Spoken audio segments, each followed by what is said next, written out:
안녕하세요. 산재박사 TV입니다.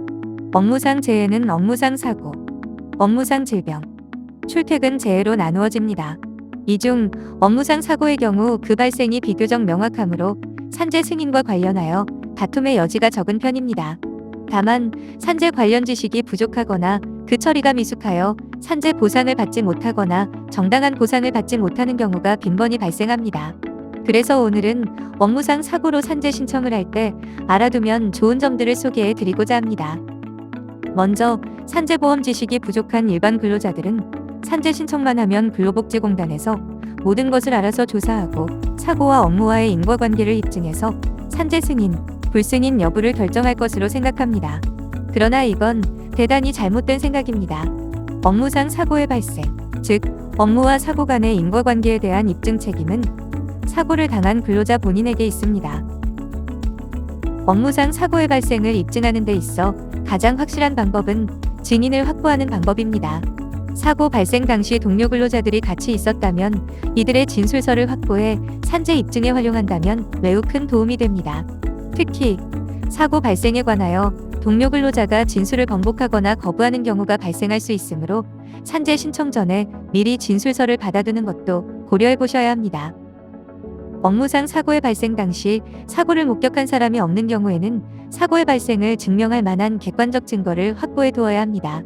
사고 발생과 동시에 회사에 보고를 하고 곧바로 병원에 가서 사고 경위를 진술해 놓는 것은 기본이고, 사고 현장의 사진, 가해자가 있는 경우에는 가해자의 인적사항 확보까지 이루어져야 할 것입니다. 첫 번째, 치료기간이 단기간이어도 산재 신청 가능합니다. 산업재해보상보험법 제40조 제2항에서는 부상 또는 질병이 3일 이내에 유형으로 치유될 수 있으면 유형급여를 지급하지 아니한다고 규정하고 있습니다. 따라서 유형기간이 3일 이상만 된다면 산재 신청은 충분히 가능합니다. 두 번째, 산재보험 미가입 사업장이라도 산재 신청이 가능합니다. 사업주가 근로자에게 산재보험이 가입되어 있지 않아 산재 처리가 불가능하다고 안내하는 경우가 빈번합니다. 산재보험은 의무가입 제도이기 때문에 근로자를 사용하는 모든 사업장은 산재보험에 의무적으로 가입하여야 합니다. 따라서 산재보험 미가입 기간 중에 산재가 발생하였다고 하더라도 근로자는 산재 신청을 할 수 있고 입사 시점부터 소급하여 산재보험 적용이 가능합니다. 세 번째, 회사가 산재 발생 자체를 인정하지 않아도 산재 신청 가능합니다. 회사가 산재 발생을 인정하지 않는다고 하더라도 산재를 신청하고 승인받는데 영향을 미치지 않습니다.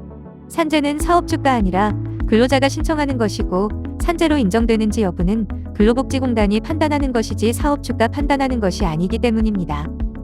업무상 사고를 당한 근로자가 산재를 신청하고자 할 때 필요한 서류로는 유형급여 신청서와 유형급여 신청소견서가 있습니다. 유형급여 신청서와 유형급여 신청소견서 작성 시 알아두어야 할 점들이 있습니다. 유형급여 신청서에는 재해자, 재해사업장 등의 정보가 기재됩니다. 재해자는 사고를 당한 근로자 본인을 말하고, 사업장은 사고가 발생한 사업장을 의미합니다. 사업장 관리번호는 근로복지공단 홈페이지에서 조회할 수 있습니다. 유형급여 신청소견서는 주치의사가 작성하는 것으로 소견서의 내용은 보상의 크기에 영향을 미치기 때문에 올바른 작성이 매우 중요합니다. 소견서의 앞면은 재해근로자의 인적사항, 사고의 경위, 진단을 위해 시행한 의학적 검사, 상병명과 상병코드 등이 기재됩니다.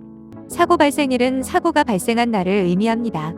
또한 사고 발생 후 병원에 내원하였을 때 사고 발생 당시의 경위에 대해 구체적으로 진술할 필요가 있으며, 상병명의 경우 구체적이고 정확하게 기재되는 것이 중요합니다.